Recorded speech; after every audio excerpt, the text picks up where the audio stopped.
আসসালামু আলাইকুম সবাইকে, কেমন আছেন সবাই? Welcome to Bangladesh 2.0। বাইকার ভাইদের জন্য সুখবর, কর্ণফুলী টানেল এখন থেকে বাইকার ভাইদের জন্য উন্মুক্ত। আমরা এখন আছি আনোয়ারা টানেল প্রান্তে। গতকাল স্বৈরাচার পতনের মাধ্যমে আমরা স্বাধীনতা অর্জন করেছি আবারও, আর এরই মাধ্যমে আমাদের বাইকারদের জন্য উন্মুক্ত হলো আমাদের বন্ধ সকল দুয়ার।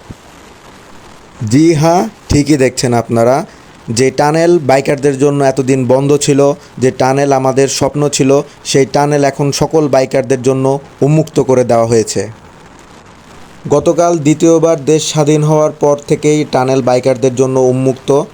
বিভিন্ন বাইকাররা রাত থেকে এখানের মধ্যে আসছে, বাইক নিয়ে চলাফেরা করতে পারছে নির্বিঘ্নে। প্রশাসন কিংবা আর্মি পার্সোনালিটি কেউই আর বারণ করছে না।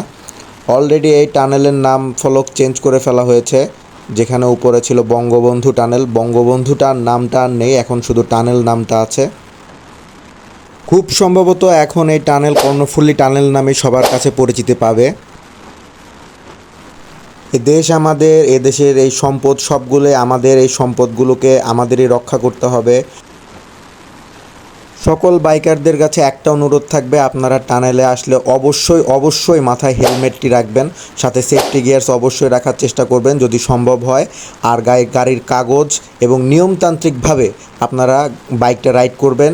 যে দ্বার আমাদের জন্য উন্মুক্ত হয়েছে, আপনারা কাইন্ডলি আপনাদের বেপরোয়াপনার কারণে আমাদের এই সুযোগটা নষ্ট করে দিবেন না, যেন ভবিষ্যতেও সকল বাইকারদের জন্য আমাদের এই স্বপ্নের টানেল সবসময় উন্মুক্ত থাকে। সেই ব্যাপারে আপনাদের সবাইকে সচেষ্ট থাকতে হবে, সবাইকে সহযোগিতা করতে হবে। নিয়ম মেনে একদম প্রপারলি বাইক গাইডলাইন অনুসারে বাইক রাইড করবেন টানেলের ভিতর দিয়ে। আমার মতো দেশের লাখো বাইকারের স্বপ্ন ছিল কবে নিজের বাইকটা নিয়ে এই টানেলের ভিতর দিয়ে যাতায়াত করতে পারবে। অবশেষে সেই কাঙ্ক্ষিত সময় চলে এসেছে আমাদের স্বাধীনতা অর্জনের মাধ্যমে। তবে এই স্বাধীনতা অর্জন আমাদেরই রক্ষা করতে হবে।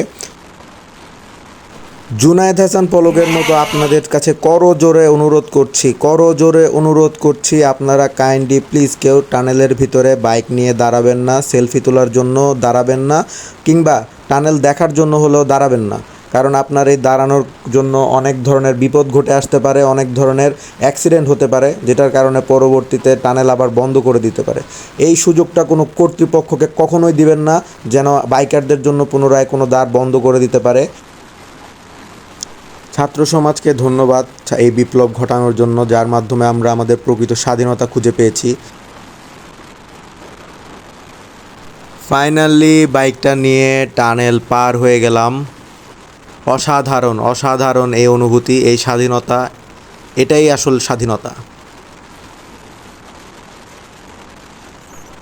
এখন এখান থেকে পতেঙ্গা যাব, পতেঙ্গা গিয়ে কিছুক্ষণ বসে চা পানি নাস্তা টাস্তা করব, সন্ধ্যাটা উপভোগ করব।